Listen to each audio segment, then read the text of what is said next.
Adrian Deli argumenta li t-tesserati nazzjonalisti se jivvutaw mhux biss għall-policies imma l-personalità dwar l-ewwel terminu tiegħu fit-tmum tal-Partit Nazzjonalista għalli jagħmel l-iżbalji għalli kien għadu ġdid u nuqqas esperjenza waslitu biex jiżbalja. Madankollu qal li minn dakinhar il qudiem ħa lezzjonijiet baqa' lejali u wera li qatt ma jaqta' qalbu. Waħda mill-karatteristiċi ewlenin tiegħi hi l-perseveranza u l-abbiltà illi nemmen meta kollox jidher li huwa impossibbli.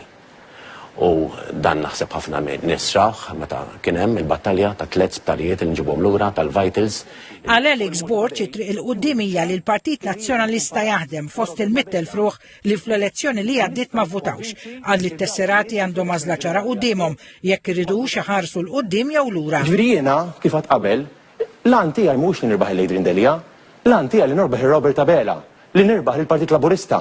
U dan huwa propju dak il-sentimenti li hemm barra. U dak huwa propju jien li ser nagħmel biex nara Partit Nazzjonalista rebbieħ.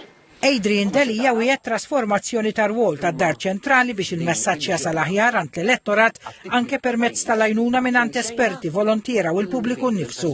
Qal li gvernijiet nazzjonalisti tal-imoddi għamlu ġid trement lil pajjiż. Ma jistax ikollok gvern mingħajr pjan, irid ikollok gvern bi pjan fit-tul, imma ngħid ukoll illi irid ikollok il-persuna, l-individwu, l-uman int li qed tismana fiċ-ċentru tal-politika.